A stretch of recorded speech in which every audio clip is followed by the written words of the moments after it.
મહારાષ્ટ્ર રાજ્યના થાણેના કોપરે વિસ્તારના પથાકા બજારમાં બાબુ નદાર નામનો શખ્સ અને ગુજરાત રાજ્યનો મોટો જુગારી અને મોટા પાયે બુકી તરીકે ઓળખાતો ઇબ્રાહીમ ખાન ઉર્ફે ભૂરિયો આ બંને સાથે મળીને મોટા પાયે ક્લબમાં આશરો, ફટકી, ઘોડી, ત્રણ પત્તી અને રમી જેવો જુગાર રમાડી રહ્યા છે, જેનું અમારી ન્યૂઝ ચેનલ CN24 ન્યૂઝ દ્વારા ગત 6 એપ્રિલના રોજ સ્ટિંગ ઓપરેશન કરીને વિડીયો બતાવવામાં આવ્યો હતો, જે બાદ સ્ટિંગ વિડીયો અમારી ચેનલમાં ચલાવેલ ન્યૂઝ લિંક મહારાષ્ટ્રના ઉચ્ચ અધિકારીઓને, તે ઉપરાંત રાજ્યના CM, ડેપ્યુટી CM નાઓને અને કોપરે પોલીસ સ્ટેશનના PIને ઈમેલ દ્વારા મોકલી આપી આ ક્લબ બંધ કરાવવા માટે રજૂઆત કરવામાં આવી હતી.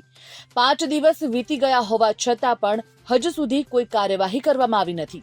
આ ક્લબમાં અમારા ચેનલના પ્રતિનિધિ દ્વારા તપાસ કરાવતા આજે પણ કોઈ રોકટોક વિના કે પછી પોલીસનો કોઈ ડર રાખ્યા વિના આ ક્લબ બેખૌફ ધમધમી રહ્યો છે. ત્યારે ફરી એકવાર અમારી ચેનલ CN24 ન્યૂઝ દ્વારા સ્ટિંગ કરીને ક્લબમાં ચાલી રહેલ જુગારનો વિડીયો ઉતારવામાં આવ્યો છે, જે આ વિડીયો તમે જોઈ શકો છો. લોકો કોઈ પણ જાતનો ભય રાખ્યા વિના જુગાર રમી રહ્યા છે. સૂત્રો દ્વારા મળતી માહિતી મુજબ આ ક્લબમાં રોજનો કરોડો રૂપિયાનો જુગાર રમાતો હોય છે. તે ઉપરાંત આ ક્લબમાં નાના ગ્રાહકોને એન્ટ્રી આપવામાં આવતી નથી. તમને સાંભળીને નવાઈ લાગશે કે રૂપિયા 25 થી 50 લાખથી બેંક સ્ટાર્ટ થાય છે. તો વધુમાં મળી આવતી જાણકારી અનુસાર આ ક્લબ ચલાવવા માટે બાબુ નદાર અને ઇબ્રાહીમ ખાન ઉર્ફે ભૂરિયા પાસેથી કોપરે પોલીસ સ્ટેશનના PI મસ મોટો હપ્તો વસૂલે છે.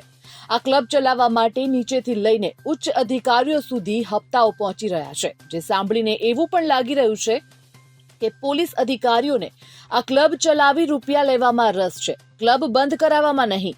ત્યારે હવે જોવાનું એ રહેશે કે ફરી એકવાર સ્ટિંગ કરેલ વિડીયો ચલાવ્યા બાદ પણ આ ક્લબ બંધ કરાવવામાં આવે છે કે ચાલુ જ રાખવામાં આવે છે. Bureau report, CN24 news. હવે જુઓ દેશ દુનિયાની તમામ ખબરો તમારી આંગળીના ટેરવે.